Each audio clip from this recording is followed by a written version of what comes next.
focus on a whole roasted watermelon. Okay, this watermelon has been in the oven for 30 hours. Wow.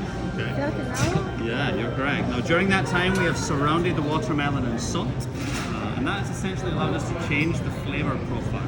Okay, so something that is traditionally very sweet and fruity now takes on a very savory flavor. Okay. I'm going to cut you both a slice of the watermelon now.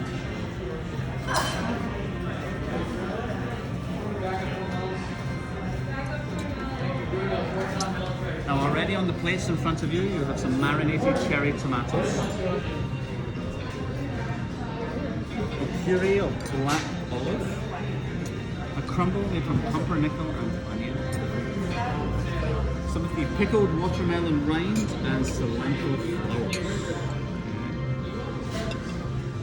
So this is the watermelon, right?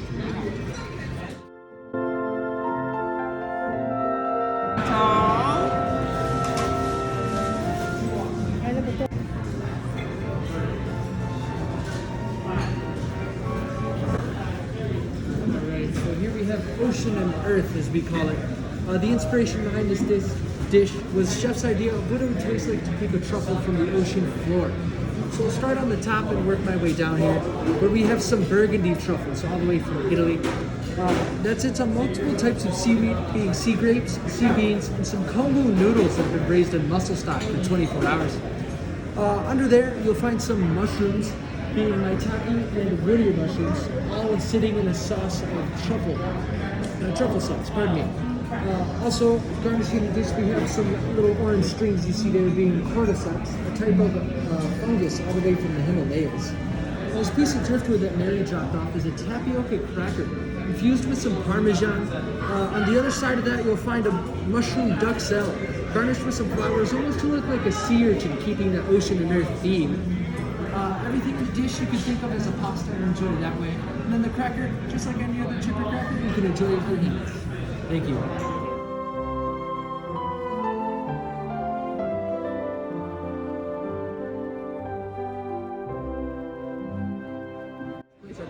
Please be careful, okay? Now, for the next presentation, we're going to travel to the Mediterranean and the Middle East with the flavor profiles here. On the left-hand side of your plate, we have lamb belly. Now, the lamb belly has been spice rubbed with ras el hanout, coming from the north of Africa. We've glazed it with pomegranate and molasses and topped it with puffed farro. To the right-hand side, we have a puree of eggplant, black garlic, and tahini. In the center of the table, we have a dairy product called jamid. Okay. This is coming from Jordan.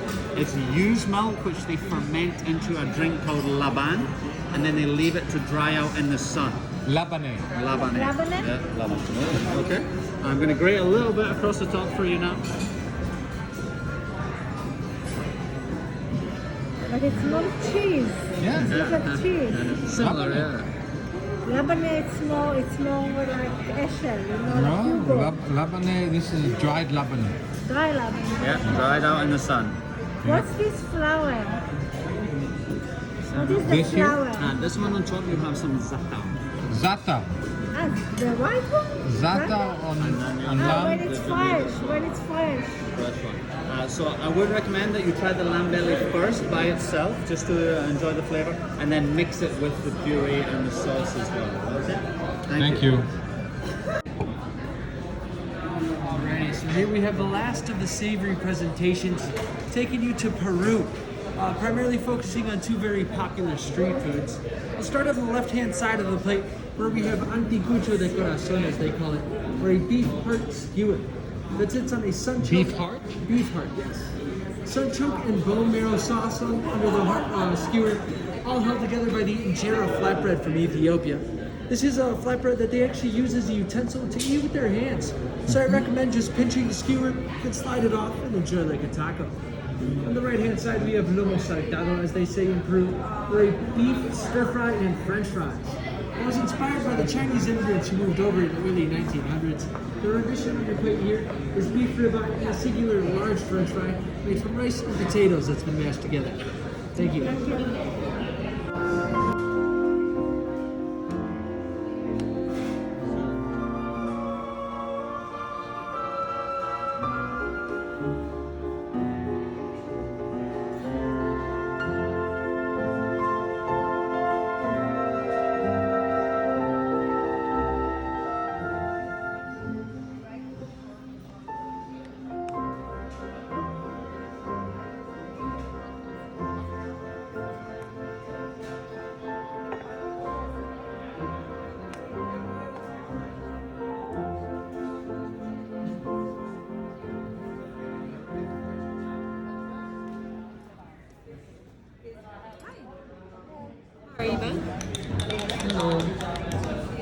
everything? Everything is great. Any favorites so far? Sorry? Any favorites so far? Any favorites? The watermelon was nice. The carabineros was nice. I didn't like the pasta, it was too salty. But overall, everything was great. Well, this is going to be your dessert course. I started with a vanilla lemon mascarpone sauce, and a red bell pepper and white peach sauce, as well as a reduction of cherry and pork.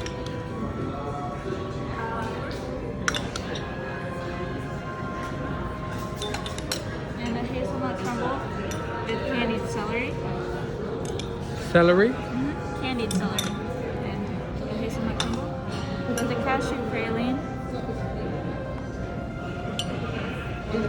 A compressed plum. A goat cheese donut. And there is more. As well as frozen and aerated cheddar cheese. With a little bit of anise. What are these? Frozen and aerated cheddar cheese. Cheddar cheese. And a little bit of summer fudge.